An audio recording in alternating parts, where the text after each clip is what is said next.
Saudara yang kekasih dalam nama Yesus, seturut dengan pembacaan Alkitab kita, mari kita membuka Lukas pasal 5 ayat 1 sampai 11. Di sini kita akan melihat Petrus yang diberkati Tuhan, Petrus yang menerima mujizat Tuhan di dalam hidupnya. Apakah yang diperbuat oleh Petrus menerima kuasa Tuhan, menerima mujizat Tuhan ini? Prinsip yang dipakai Petrus ini masih boleh kita pakai sekarang ini. Mari kita membaca dalam Lukas pasal 5 ayat 1 sampai 11. Kita membaca bersama-sama. Pada suatu kali Yesus berdiri di pantai Danau Genesaret, sedang orang banyak mengerumuni dia hendak mendengarkan firman Allah. Ia melihat dua perahu di tepi pantai. Nelayan-nelayannya telah turun dan sedang membasuh jalannya. Ia naik dalam salah satu perahu itu, yaitu perahu Simon, dan menyuruh dia supaya menolakkan perahunya sedikit jauh dari pantai. Lalu ia duduk dan mengajar orang banyak dari atas perahu. Setelah selesai berbicara, ia berkata kepada Simon, "Bertolaklah ke tempat yang dalam dan tebarkanlah jalamu untuk menangkap ikan." Simon menjawab, "Guru, telah sepanjang malam kami bekerja keras dan kami tidak menangkap apa-apa. Tetapi karena engkau menyuruhnya, aku akan menebarkan jala juga." Dan setelah mereka melakukannya, mereka menangkap sejumlah besar ikan, sehingga jala mereka mulai koyak. Dan mereka itu datang. Lalu mereka bersama-sama mengisi kedua perahu itu dengan ikan, hingga hampir tenggelam. Ketika Simon Petrus melihat hal itu, ia pun tersungkur di depan Yesus dan berkata, "Tuhan, pergilah daripadaku, karena aku ini seorang berdosa." Demikian juga Yakobus dan Yohanes, anak-anak Zebedeus, yang menjadi teman Simon. Kata Yesus kepada Simon, "Jangan takut, mulai dari sekarang kau akan menjala manusia." Dan sesudah mereka menghela perahu-perahunya ke darat, mereka pun meninggalkan segala sesuatu, lalu mengikut Yesus. Dimulai daripada Tuhan Yesus, saudaraku, mengajar di tepi pantai Danau Genesaret. Dan orang banyak datang mengerumuni Tuhan Yesus. Orang banyak pada saat itu haus akan firman Tuhan. Sudah lama mereka tidak mendengarkan firman Tuhan yang hidup. Sebab pengajaran Tuhan Yesus lain sekali daripada pengajaran ahli-ahli Taurat. Ahli-ahli Taurat sendiri mengakui bahwasanya pengajaran Yesus berkuasa. Mengapa pengajaran Tuhan Yesus berkuasa? Sekarang kita mengetahui, saudaraku, pengajaran Tuhan Yesus berkuasa karena Tuhan Yesus diurapi oleh Roh Kudus. Tuhan Yesus sendiri mengatakannya, "Roh Tuhan ada padaku, dan Roh Tuhan itu mengurapi aku, sehingga aku memberitakan Injil kepada orang miskin-miskin, membebaskan orang tertawan, melepaskan yang terikat, membebaskan yang tertindas, dan seterusnya, memberitakan tahu rahmat Tuhan telah datang." Semua ini dilaksanakan Tuhan Yesus, saudaraku, dengan kuasa Roh Kudus, dengan urapan Roh Kudus, saudaraku. Nah, kalau Tuhan Yesus melayani dengan urapan Roh Kudus, apalagi kita. Pada waktu Tuhan Yesus di bumi ini, dia melayani sebagai anak manusia. Dia tidak melayani sebagai Allah. Kalau dia melayani sebagai Allah, nggak perlu diurapi, sudah cukup kuasa. Tetapi karena dia melayani sebagai anak manusia, dia perlu diurapi. Dan urapan itulah yang membuat pelayanannya berkuasa. Urapan Roh Kudus membuat pelayanan yang berkuasa. Demikian juga sekarang, saudaraku. Rindukah kita jiwa-jiwa berkerumun datang kepada Tuhan? Rindukah kita tanda ajaib, tanda mujizat jadi dalam pelayanan kita? Saudaraku, untuk itu kita harus diurapi oleh Roh Kudus. Roh Kudus yang mengurapi Yesus adalah Roh Kudus yang sama yang mengurapi kita sekarang ini. Roh Kudus tidak berubah. Roh Kudus sudah bekerja pada zaman Yesus dan bekerja pada Yesus. Roh Kudus juga bekerja pada sekarang ini, saudaraku. Kalau gereja-gereja dipenuhkan dengan Roh Kudus, berarti setiap anak-anak Tuhan dalam gereja itu dipenuhkan dengan Roh Kudus, saudaraku. Maka kita akan mengalami lagi kuasa dan mujizat Tuhan di dalam gereja kita ini. Bertambah-tambah kuasa, bertambah-tambah mujizat. Sebagai akibatnya, jiwa-jiwa akan datang terus berbondong-bondong datang kepada kebaktian kita. Sudah mulai, saudaraku, tapi belum sepenuhnya, saudaraku. Dalam pelayanan Tuhan Yesus, saudaraku, 5.000 orang, 4.000 orang berkerumun mengelilingi Tuhan Yesus, saudaraku. Dia mengajar dalam rumah, lalu di muka pintu jendela semua penuh dengan orang, saudaraku, dengan jiwa-jiwa yang haus akan firman Tuhan, yang diurapi Tuhan. Jiwa-jiwa sekarang ini juga haus akan firman Tuhan yang hidup, firman Tuhan yang diurapi Tuhan, saudaraku. Saudaraku, kuncinya yaitu penuh dengan Roh Kudus. Puji Tuhan, saudaraku. Sekarang ini saudaraku semua kita boleh penuh dengan Roh Kudus. Dan Tuhan pun bermaksud membaptiskan kita semua dengan Roh Kudus. Sama seperti dia melarang murid-muridnya, janganlah kamu tinggalkan Yerusalem. Tunggulah perjanjian Bapa yang kamu dengar daripadaku. Karena Yohanes membaptis dengan air, tapi tidak lama lagi kamu akan dibaptis dengan Roh Kudus. Dan Tuhan menambahkan, kamu akan beroleh kuasa kelak apabila Roh Kudus turun ke atas kamu. Kamu menjadi saksi bagiku, Yerusalem, Yudea, Samaria, sehingga sampai ke ujung bumi. Jadi Roh Kudus itu kuasa. Urapan Roh Kudus menghasilkan kuasa. Nah, biarlah semua kita menerima Roh Kudus. Bagi saudara yang sudah menerima Roh Kudus, biarlah saudara penuh tiap-tiap hari dengan Roh Kudus. Bagi yang belum menerima Roh Kudus, terimalah Roh Kudus dengan iman. Bagaimana menerimanya, saudaraku? Oh, pelajaran kita, firman Tuhan pada hari ini akan menerangkannya kepada saudara. Sebab Petrus menerima kuasa Tuhan, Petrus menerima berkat Tuhan, Petrus menerima ajaib Tuhan. Apakah yang diperbuat oleh Petrus? Yang diperbuat Lukas 5 ini merupakan prinsip yang bisa kita pakai sekarang ini untuk menerima segala berkat yang telah dijanjikan Tuhan kepada kita, saudaraku. Nah, saudaraku yang kasih dalam nama Yesus. Jadi, saudaraku, Tuhan Yesus mengajar ini di tepi danau Galilea, saudaraku. Dan orang banyak berhimpun kepadanya dan mulai mendesak-desak Tuhan Yesus. Tuhan Yesus berdiri di tepi pantai supaya jangan, saudaraku, Tuhan Yesus terdesak sampai ke air, saudaraku. Tuhan Yesus melihat ada perahu Petrus di tepi pantai. Dan dia meminjam perahu Petrus. Petrus, bisa aku pinjam perahumu? Simon, bisa aku pinjam perahumu? Wah, Simon berkata, silakan Tuhan. Ya, silakan. Lalu saudaraku, Tuhan Yesus mulai mengajar orang banyak dari atas perahu Petrus. Saudaraku. Selesai mengajar, saudaraku, Tuhan Yesus, saudaraku, memperhatikan Petrus. Sudah seharusnya Petrus diberkati Tuhan. Layaklah Petrus menerima berkat Tuhan, saudaraku. Mengapa, saudaraku? Petrus sudah menabur. Kalau sekarang ini kita katakan, semua yang menabur, saudaraku, pasti menuai. Saudaraku. Petrus telah memberikan perahunya, dipakai untuk mengabarkan Injil. Layaklah, sudah seharusnya lah Petrus diberkati Tuhan, saudaraku. Dan Tuhan pun mau memberkati Petrus, saudaraku. Karena Petrus sudah berkorban, saudaraku, untuk pekabaran Injil. Petrus berkorban waktunya, saudaraku. Petrus berkorban, saudaraku, tenaganya, saudaraku. Sebenarnya Petrus sudah capek semalam-malaman menangkap ikan, tetapi tidak berhasil apa-apa. Dan dia bermaksud pulang untuk istirahat. Dia membersihkan jalannya supaya besok malamnya lagi, saudaraku, mulai lagi menangkap ikan. Dia cukup punya alasan buat pulang, tetapi Petrus tidak pulang. Dia memberi tempat pada Yesus. Silakan Tuhan Yesus, pakailah perahuku, dia berkata. Dan Tuhan Yesus memakai perahu Petrus. Dari atas perahu itulah Tuhan Yesus mulai mengajarkan firman Tuhan yang sangat berharga, yang memberi berkat bagi jiwa-jiwa yang menepi pantai danau Galilea itu, saudaraku. Saudara kekasih, dalam nama Yesus, Tuhan mau memberkati Petrus. Tuhan mau mencurahkan berkatnya pada Petrus, saudaraku. Tetapi, saudaraku, Tuhan mempunyai jalan Tuhan sendiri. Bagaimana dia mencurahkan berkat itu? Ada jalan Tuhan, saudaraku. Tidak otomatis, saudaraku, berkat itu turun, saudaraku. Saudaraku, jalan apakah itu? Bagaimanakah menerima berkat Tuhan itu? Jawabannya singkat saja, saudaraku. Kalau kita mau menerima berkat Tuhan, kita harus menerimanya dengan iman. Sebab firman Tuhan berkata dalam Ibrani 11:6, tanpa iman mustahil. Kalau tidak punya iman, tidak bisa dapat berkat dari Tuhan. Tidak ada iman, tidak ada menerima mujizat Tuhan. Tidak ada kuasa Tuhan. Saudaraku, puji Tuhan, Petrus patuh walaupun sudah capek semalam-malaman menangkap ikan, saudaraku. Dia masih patuh. Terlebih-lebih karena firman Tuhan yang dia dengar sangat menyegarkan dia. Dia patuh. Dia bertolak ke tempat yang lebih dalam. Dan sampai di tempat yang lebih dalam, Yesus mengetahui tempat di mana ada ikannya yang banyak, saudaraku. Yesus mengetahui segala sesuatu. Haleluya, saudara. Dia maha tahu. Lalu Tuhan berkata, sekarang Petrus, tebarkanlah jalanmu. Pikiran Petrus mulai bekerja.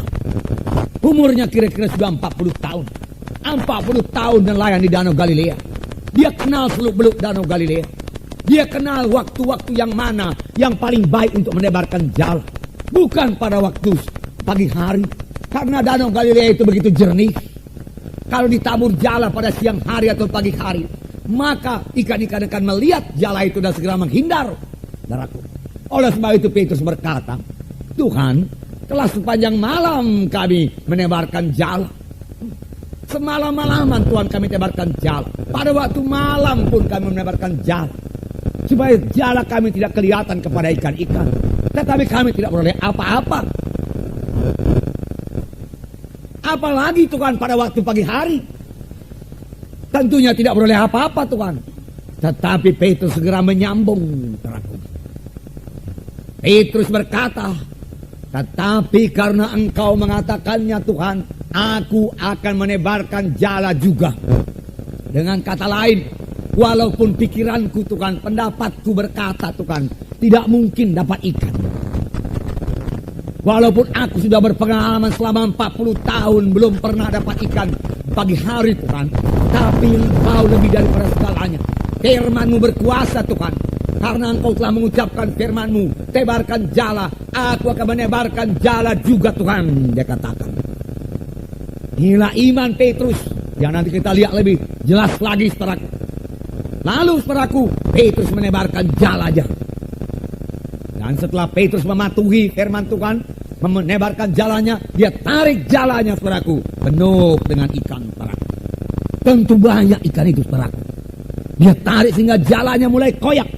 Saking banyaknya ikan itu, berlimpah-limpah diberikan Tuhan kepada Petrus sebagai hasil daripada percaya Petrus dan patuhnya Petrus saudaraku.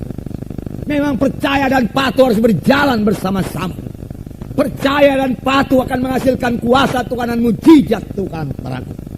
Percaya, patuh, walaupun tidak masuk di akal Petrus, sepanjang firman Tuhan mengatakannya kepada saudara, demikian juga kepada saya.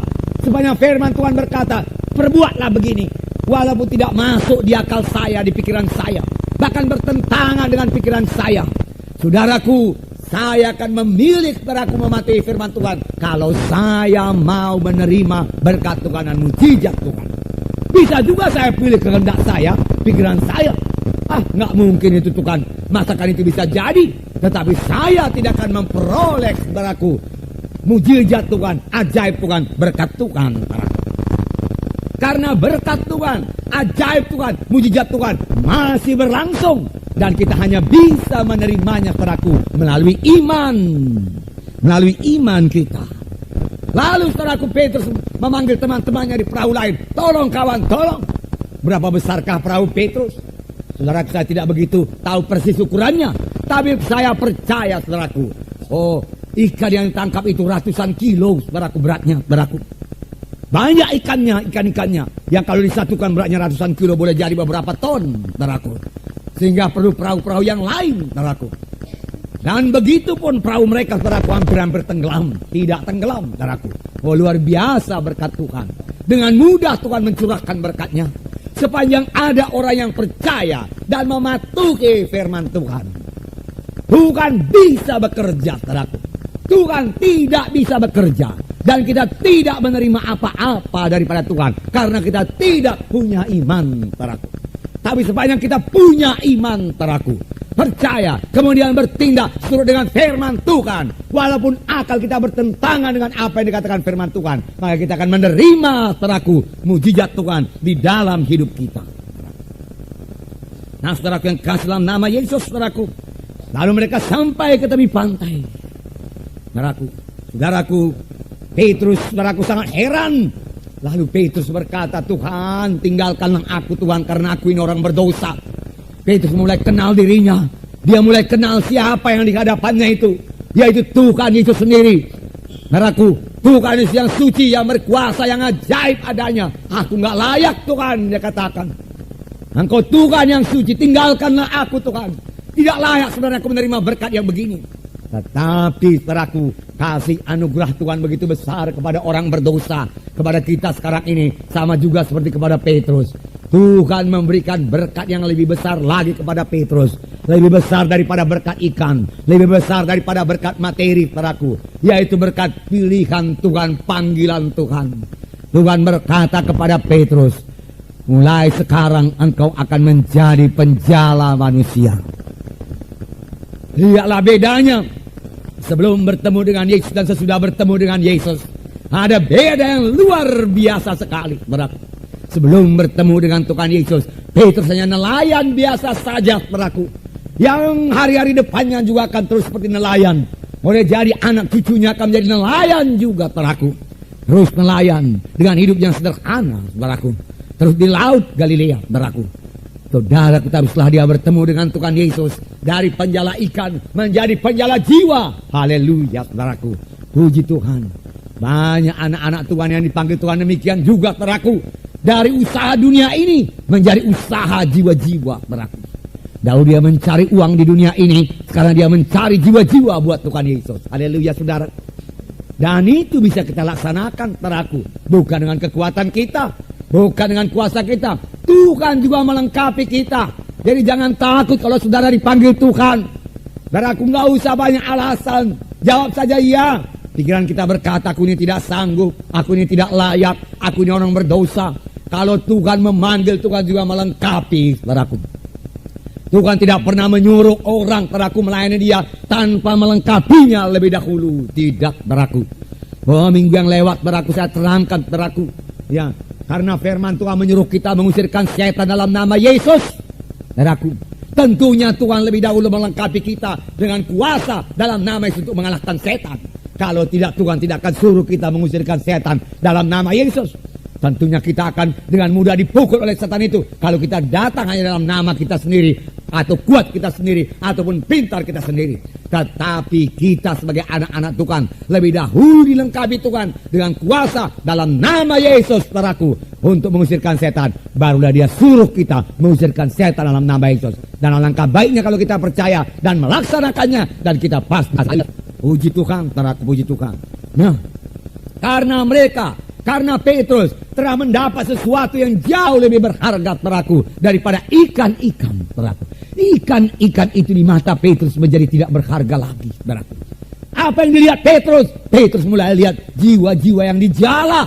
Mahal sekali jiwa-jiwa dijala buat kerajaan sorga, saudaraku. Oh, saudaraku, dengan segera mereka meninggalkan ikan-ikannya semua, saudaraku. Ikan-ikan yang biasanya mereka bawa ke pajak, lalu dijual dengan harga mahal. Tapi kali ini dia tinggalkan semua, karena dia telah bertemu mutiara yang paling berharga. Bagaimana perumpamaan Tuhan Yesus, seorang peladang bertemu dengan mutiara yang besar ladangnya di suatu ladang. Lalu dia menjual semua miliknya, lalu membeli ladang itu untuk memperoleh mutiara yang paling mahal itu. Tidak ada yang lebih indah, saudaraku, dari Tuhan Yesus, saudaraku. Jangan ada yang menghalangi saudara untuk mengikut Yesus, saudaraku.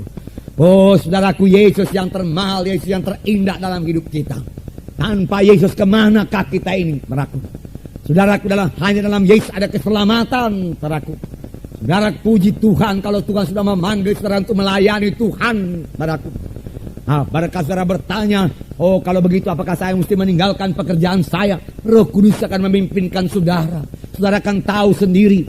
Kalaupun ditinggalkan, saudara akan tahu kapan waktunya ditinggalkan. Karena sesudah Petrus dipanggil Tuhan pada saat ini, inilah permulaan pelayanan Tuhan Yesus. Petrus masih dibentuk Tuhan lagi selama 3,5 tahun, saudaraku. Demikian kita yang sudah merasakan panggilan Tuhan, jangan terus terjun dalam panggilan Tuhan lalu meninggalkan segala-galanya. Banyak hamba-hamba Tuhan berbuat demikian, lalu berakhir dengan frustrasi, gagal. Mengapa, saudaraku? Karena dia belum dilengkapi, dia belum dipersiapkan, belum dibentuk lebih dahulu, saudaraku. Ya, dia perlu dibentuk lebih dahulu. Setelah dibentuk lebih dahulu, dilengkapi, baru bergerak, saudaraku. Dan kalau pada saat Tuhan berkata, tinggalkan semua pekerjaan dunia ini, haleluya, puji Tuhan, saudaraku. Nah, tapi kalau Tuhan belum berkata tinggalkan, silahkan kerja. Bahkan Paulus, rasul yang besar, saudaraku, dia masih bekerja setelah dia jadi rasul, saudaraku. Jadi Paulus lain, Petrus lain, saudaraku. Dua-dua rasul Tuhan, dua-dua diberkati Tuhan, puji Tuhan, saudaraku. Namun satu hal yang pasti, saudaraku, firman Tuhan berkata, cari dahulu kerajaan Allah dan kebenarannya, maka sekaliannya akan ditambahkan padamu. Haleluya, saudara. Cari dulu Tuhan, saudaraku. Nah, saudaraku yang kasih dalam nama Yesus. Jadi, saudaraku, Petrus menerima mujizat Tuhan dengan iman. Di manakah kelihatan iman Petrus ini, saudaraku? Nanti kita lihat. Tapi biarlah kita mengerti dulu apa yang disebut iman. Iman, saudaraku. Faith, dia katakan bahasa Inggris. Apa itu, saudaraku? Ibrani pasal 11 ayat 1 mengatakan, iman yaitu dasar dari segala sesuatu yang kita harapkan dan bukti dari segala sesuatu yang belum kita lihat. Saudaraku, dasar dari segala sesuatu yang kita harapkan. Ada dasarnya, saudaraku. Kemudian bukti dari segala sesuatu yang belum kita lihat. Saudaraku, pengadilan selalu minta bukti-bukti, saudaraku. Polisi selalu minta barang-barang bukti. Kalau memang sudah terbukti bersalah, walaupun polisi itu tidak melihat kejadian yang sebenarnya, saudaraku, orang itu dinyatakan bersalah. Iya kan, saudara? Ya. Yang perlu hanya bukti. Buktinya cukup, saudaraku. Orang itu bersalah, orang itu dihukum, saudaraku. Jadi bukti dari segala sesuatu yang tidak dilihat, itulah dia iman, saudaraku. Saudara, lalu kepada saya, saudaraku, disodorkan sertifikat. Ini sertifikat lipat, dia katakan ditandatangani pejabat akte tanah dan lain sebagainya. Lokasinya di sini, luasnya sekian. Dia katakan, saya lihat. Kemudian timbul gambaran dalam pikiran saya. Oh, letaknya di sana. Oh, luasnya sebagian, begini luasnya, begitu luasnya. Oh, ya, saya beli, saya tanda tangani, saudaraku. Kemudian terjadi jual beli, saudaraku. Saudara, pada waktu sudah siap, saudaraku, surat-suratnya itu semua, saudara, saya, saudaraku, sudah percaya memiliki tanah tersebut. Saya yakin tanah tersebut sudah menjadi milik saya, walaupun mata saya belum melihatnya. Mengapa? Karena saya telah menerima bukti dari segala sesuatu yang tidak saya lihat. Itulah iman. Iman, bukti dari segala sesuatu yang belum kita lihat. Kalau dilihat dulu baru percaya, itu bukan iman lagi. Pada waktu kita lihat, saudaraku, tanah itu misalnya saya lihat, iman saya nggak perlu lagi, saudaraku. Sudah siap bekerjanya iman di situ. Kapan iman bekerja? Iman bekerja, saudaraku, sebelum kita lihat, sebelum kita rasa. Karena firman Tuhan berkata, iman yaitu bukti dari segala sesuatu yang belum kita lihat, saudaraku. Nah, saudaraku yang kasih dalam nama Yesus, saudara. Dalam Markus 11 ayat 24, di sini dikatakan, inilah iman, saya bacakan. Karena itu aku berkata kepadamu, apa saja yang kamu minta dan doakan. Bagaimana supaya dapat? Saya bacakan lagi. Apa saja yang kamu minta dan doakan, percayalah bahwa kamu telah menerimanya, maka hal itu akan diberikan kepadamu. Ini iman. Ini doa yang berhasil, saudaraku. Yang harus kita miliki kalau kita mau mengalami kuasa Tuhan. Kalau kita mau mengalami mujizat Tuhan. Tanpa iman mustahil. Di sini dikatakan, saudaraku. Saya baca sekali lagi. Dan saya terangkan, saudaraku. Perhatikan. Ya. Karena itu aku berkata kepadamu, apa saja yang kamu minta dan doakan, percayalah bahwa kamu telah menerimanya. Sebelum kamu menerimanya, sebelum kamu melihatnya, sebelum kamu merasakannya, kamu sudah percaya, sudah menerimanya. Inilah saya katakan kepada saudara, saya terangkan, inilah iman. Kamu percayalah bahwa kamu telah menerimanya sebelum kamu menerimanya. Kamu telah menerimanya sebelum kamu melihatnya. Kamu telah bersuka cita. Tuhan sudah mendengarkan doaku. Haleluya, Tuhan telah berkata. Kalau saudara telah berbuat demikian, firman Tuhan berkata, maka hal itu akan diberikan kepadamu. Tetapi banyak kali anak-anak Tuhan berlaku sebaliknya. Dia sudah berdoa, sungguh-sungguh berdoa, tetapi setelah berdoa dia tidak lihat apa-apa, dia tidak rasa apa-apa. Misalnya dia sakit, dia rasakan penyakitnya, masih sakit juga, lalu dia berkata, masih sakit juga. Imannya tidak bekerja. Atau sama sekali dia tidak punya iman. Kalau demikian, maka dia tidak akan menerima apa yang didoakannya itu. Bagaimana supaya kita menerima apa yang kita doakan itu? Sesudah kita berdoa, kita percaya sudah menerimanya. Kita percaya sudah sembuh. Walaupun bukti-bukti badannya, simptom-simptom penyakit masih bekerja, sedikit pun tidak berkurang. Tapi kita percaya sudah menerimanya. Karena Tuhan yang berjanji setia. Haleluya Tuhan, aku terima kesembuhanku. Haleluya Tuhan. Saudara berkata, maka iman saudara akan bekerja, kuasa Tuhan akan bekerja dalam hidup saudara, dan saudara akan menerima apa yang saudara minta itu. Haleluya saudara. Nah saudara yang kasih dalam nama Yesus saudaraku, sesudah sembuh nggak perlu lagi iman. Kalau sudah sembuh saudara berkata, oh iya betul lah, aku percaya betul lah firman Tuhan itu nggak iman lagi saudaraku. Itu hanya saudaraku olahan otak ini saja saudaraku. Semua pun orang bisa berkata demikian saudaraku. Jadi iman yaitu percaya, ya, percaya dengan sungguh-sungguh, percaya dengan sepenuh hati. Apa yang dikatakan Tuhan itu jadi. Tuhan mengenapkan firman-Nya sehingga dikatakan bukti dari segala sesuatu yang belum kita lihat. Haleluya saudara. Kalau saudara seorang ahli waris dari orang kaya yang kaya, ya, misalnya diwariskan kepada saudara uang 100 juta di bank. Pada waktu orang itu meninggal, uang itu akan menjadi milik saudara. Demikian bunyi surat wasiat itu. Lalu orang kaya itu meninggal. Pada waktu itu saudara sudah memperoleh uang 100 juta di bank. Walaupun uang 100 juta itu belum saudara lihat. Mengapa? Ada buktinya. Bukti dari segala sesuatu yang belum dilihat. Apa itu? Surat wasiatnya. Itulah iman. Haleluya saudara. Itulah iman, ya. Saudara memiliki 100 juta walaupun saudara belum datang ke bank dan mengeranya satu persatu, saudaraku. Tetapi karena surat warisan itu ditujukan kepada saudara dan ditandatangani oleh yang berwenang, saudaraku, 100 juta milik saudara, maka pada waktu dia meninggal dunia saudara boleh 100 juta rupiah. Itu iman walau saudara belum lihat. Haleluya saudara. Mengertikah saudara iman sekarang saudaraku? Itu iman saudaraku, iman.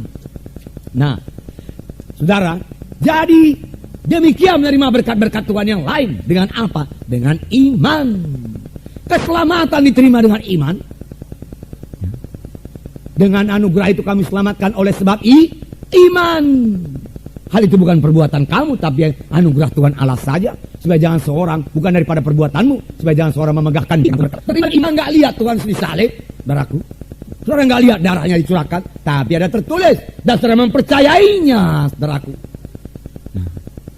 Kemudian saudara berseru kepada Tuhan, karena firman Tuhan berkata, yang menyeru nama Tuhan akan selamat, yang mengaku Yesus sebagai Tuhan dan Juru Selamat, mati untuk menebus dosa kita, darahnya dicurahkan, bangkit pada hari yang ketiga, Yesus hidup, dan saudara menerima dia sebagai Tuhan dan Juru Selamat, dengan iman saudara terima, maka saudara selamat. Patuhi firman Tuhan. Kepada Petrus sebenarnya ada dua pilihan, saya terangkan lagi. Satu, saudaraku, dia percaya kepada Tuhan, lalu mematuhi apa yang dikatakan Tuhan. Yang kedua, dia nggak bisa diyakinkan. Tuhan 40 tahun nelayan di Gading Galilea, belum pernah menangkap ikan.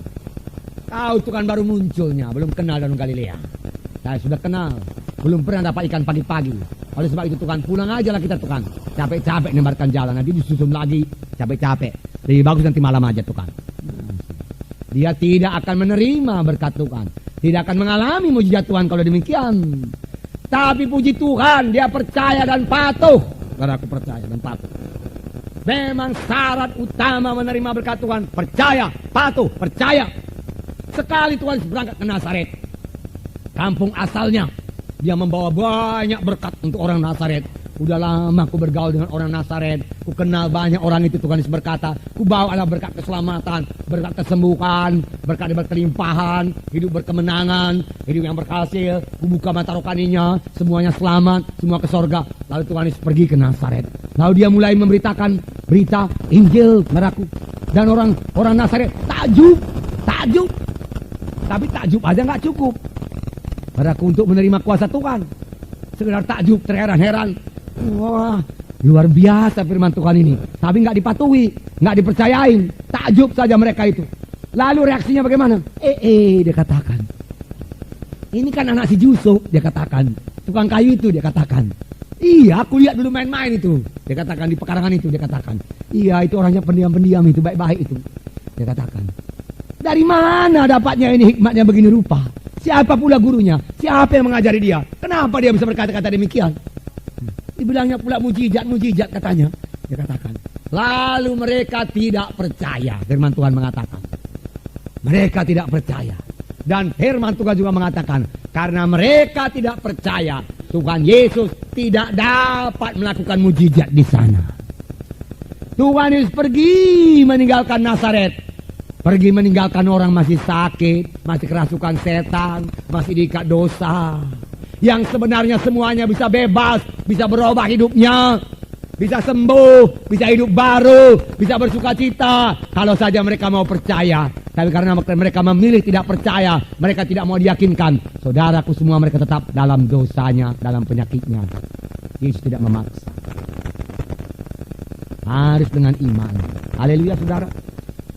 Ada juga yang sudah mulai patuh, tapi patuh separuh jalan. Datang gelombang, saudaraku, dia mulai nggak percaya lagi. Nah, orangnya Petrus juga. Sekali Petrus ingin naik kapal lagi, karena dia memang nelayan, datang angin ribut, saudaraku, memukul kapal.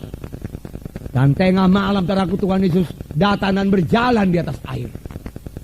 Berjalan di atas air. Belum pernah manusia berjalan di atas air. Nampaknya bayangan putih-putih, saudaraku. Hantu, katanya, saudaraku. Hantu, katanya, saudaraku. Bukan, itu Tuhan, Tuhan. Hantu, hantu. Nah, Tuhan Yesus berkata, aku bukan hantu. Aku Tuhan.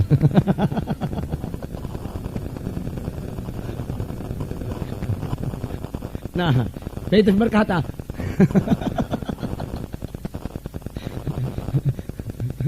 kalau engkau bukan hantu, tapi Tuhan, suruh aku berjalan di atas air. Lalu Tuhan Yesus berkata, mari Petrus berjalan di atas air. Sebab aku bukan hantu, tapi Tuhan. Nah, Petrus turun dari perahu. Itu iman, kan? Turun dari perahu di air yang bergelombang. Sudah, dia turun dari perahu, lalu berjalan di atas air sambil memandang kepada Yesus. Dia memandang kepada Yesus. Tapi firman Tuhan berkata, ketika dia mulai memandang kepada gelombang, melihat kepada gelombang, tidak lagi melihat kepada Yesus, dan merasakan angin memukul dia, pikirannya mulai bekerja.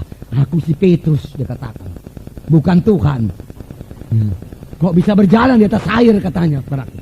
Ya, pikirannya mulai bekerja, saudaraku. Ini gelombang begini besar, tenggelam aku sekali ini, dia katakan. Ya, saudara, lalu dia rasa angin, wah derasnya angin ini. Menyesal aku ninggalin perahu, katanya, saudaraku. Saudara, apa yang jadi kepada dia? Mulai dia tenggelam. Separuh jalan percaya, separuh jalan bimbang. Betul-betul dia bimbang. Mengapa, saudaraku? Karena Tuhan berkata, hai orang yang kurang percaya, mengapa engkau bimbang? Engkau sebetulnya nggak perlu tenggelam, nggak perlu. Bisa kita jalan-jalan di atas air, dia katakan. Ya, kita jalan ke sana, jalan kemari di atas air ini, sepanjang engkau percaya. Tetapi engkau bimbang, kurang percaya, tenggelam. Syukur Tuhan menarik tangannya dan membawanya ke perahu. Tidak separuh jalan, percaya penuh. Haleluya, saudara. Percaya penuh, saudaraku. Demikian mengikut Tuhan, bukan separuh umur, saudaraku. Sepenuh umur, saudara. Saudara nanti bisa berkata, aku telah mengikuti Tuhan dengan sepenuh hatiku, seumur hidupku. Saudara boleh berkata nanti, saudara, kepada anak cucu saudara, aku telah mengikuti Tuhan dengan sepenuh hatiku, seumur hidupku. Percaya. Dan aku percaya, jangan bimbang, jangan berdasar pada penglihatan, percaya saudara itu. Perasaan tidak, tapi tak bergantung kepada firman Tuhan. Bergantung kepada firman Tuhan, bergantung kepada firman Tuhan. Tidak yang dilakukan oleh Petrus, saudaraku. Dia percaya dan dia patuh, dia percaya dan dia patuh. Dia menerima mujizat Tuhan. Dan akhirnya, saudaraku, dia menjadi penjala manusia. Mengapa? Karena bibit iman sudah ada padanya. Dia percaya. Iman perlu sekali untuk melayani Tuhan. Dan Tuhan berkata, kau jadi penjala manusia. Dengan iman seperti itu, kau bisa jadi penjala manusia. Mari jadi penjala manusia, tinggalkan penjala ikan. Dan kita kenal Petrus, saudaraku, jadi rasul Tuhan yang besar. Saudaraku, dimulai karena dia percaya. Marilah kita percaya. Kalau kita bisa percaya kepada manusia, mengapa tidak kepada Tuhan? Jauh-jauh lebih percaya kepada Tuhan. Percayalah kepada Tuhan. Percaya. Mari kita berdiri, saudara.